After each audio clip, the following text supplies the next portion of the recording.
Première, exercice 3b, dérivée de la fonction inverse. Plutôt taux d'accroissement. Soit f, la fonction définie pour tout x de r privé de 0 par f de x égale 1 sur x et on nous demande de déterminer la valeur de f' de 5. Ce que je vais faire, pareil, hein, je commence par calculer f de 5. Donc f de 5, puisque la fonction c'est 1 sur x, on peut l'écrire comme ça, c'est 1 cinquième. Deuxième étape, pour h plus grand que 0, le but c'est de le faire tendre vers 0, sans être pour autant égal à 0, f de h plus 5. Ça me donne 1 sur h plus 5. Troisième étape, je calcule le taux d'accroissement.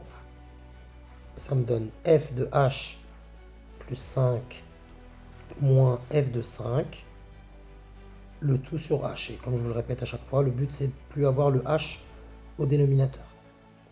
F de h plus 5, c'est 1 sur h plus 5, je mets des parenthèses, moins 1 sur 5, le tout divisé par h. Je poursuis. Cette quantité-là, je la mets au même dénominateur, je m'explique. Ici, vous avez 5, donc je multiplie par 5 ici, et donc par 5 là.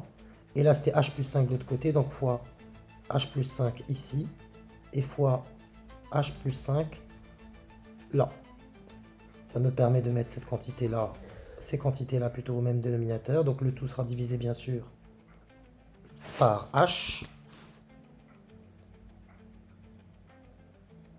Et au numérateur, j'ai 5 moins une fois h plus 5. Je mets volontairement le moins 1 devant, comme ça vous comprenez qu'il y a une distributivité simple.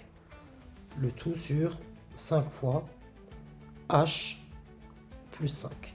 Je développe.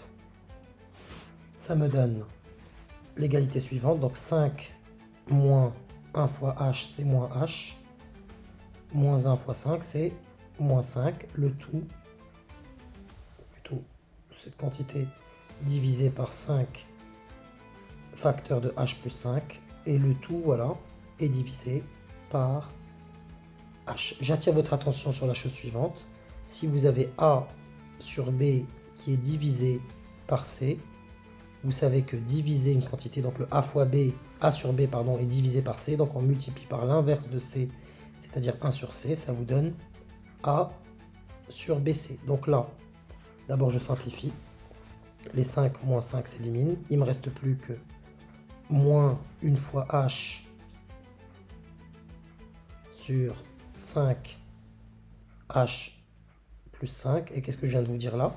Que divisé par h, c'est multiplié par l'inverse de h, donc le h il passe ici.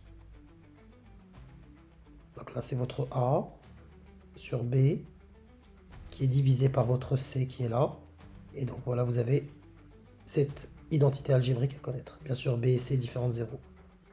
Les h, je les élimine, il me reste donc moins 1 sur 5 facteur de h plus 5. Voilà mon taux d'accroissement.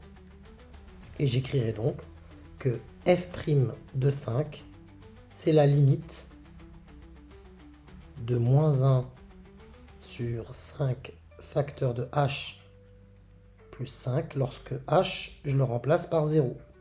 Je le fais tendre par 0. Donc si je remplace ici h par 0, il ne reste plus que 5 dans la parenthèse. Et donc ça revient à faire 5 fois 5, ça me donne moins 1, 25e.